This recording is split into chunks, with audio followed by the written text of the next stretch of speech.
Good morning. Today is January 26, 2026, and we are going to be reading Job's ninth speech. Oh, day 96. That was what I was trying to remember. Okay. A response to Bildad. Then Job spoke again. How have you developed... No, I'm so sorry. How have you helped the powerless? How have you saved the weak? How have you enlightened my stupidity? What wise advice have you offered? Where have you gotten all these wise sayings? Whose spirit speaks through you? The dead tremble. Those who live beneath the waters, the underworld, is naked in God's presence. The place of destruction is uncovered. God stretches the northern sky over empty space and hangs the earth on nothing. He wraps the rain in his thick clouds, and the clouds don't burst with the weight. He covers the face of the moon, shrouding it with his clouds. He created the horizon when he separated the waters. He set the boundary between day and night. The foundations of heaven tremble. They should shudder at his rebuke. By his power, the sea grew calm. By his skill, he crushed the great sea monster. His spirit made the heavens beautiful, and his power pierced the gliding serpent.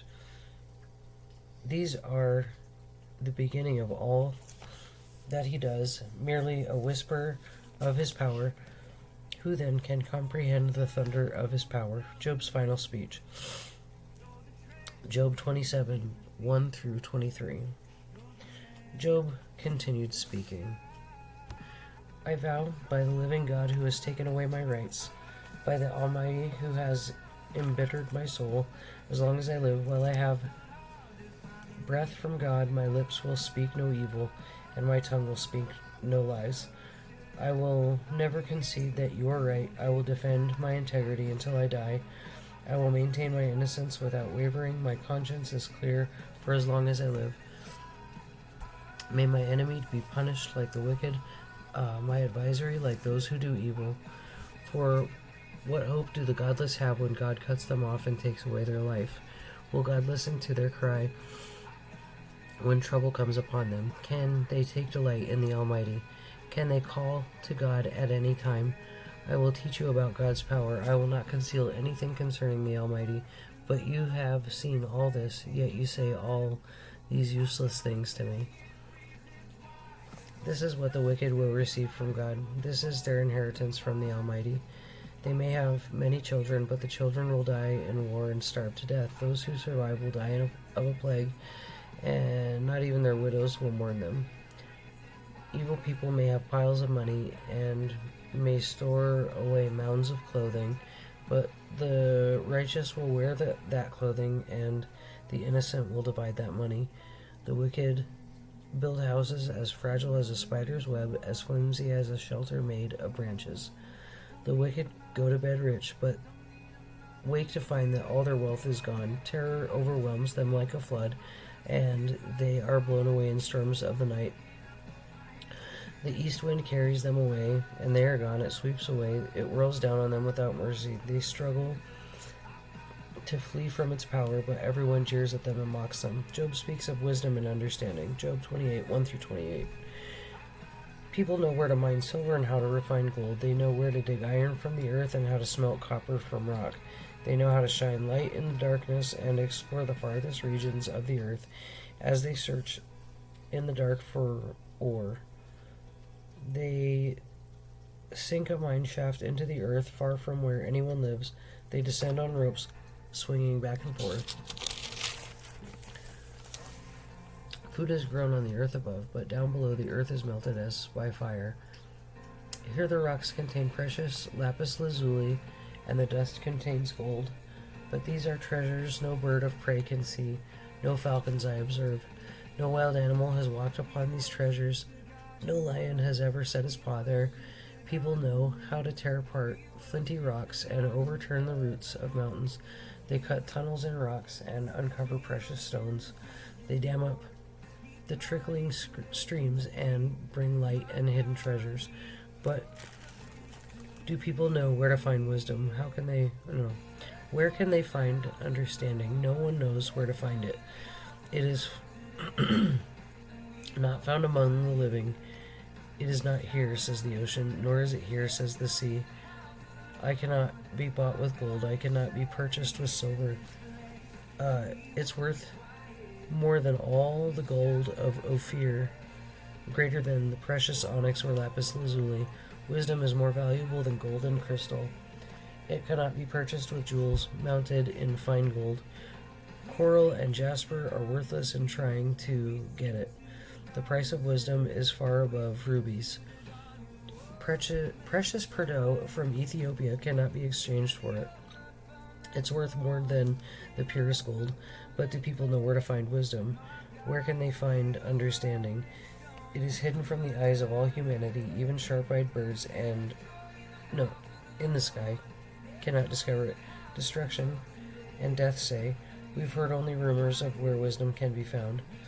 God alone understands the way to wisdom, and he knows where it can be found, for he looks throughout the whole earth, and sees everything under the heavens. He decided how hard the winds should blow, and how much rain should fall.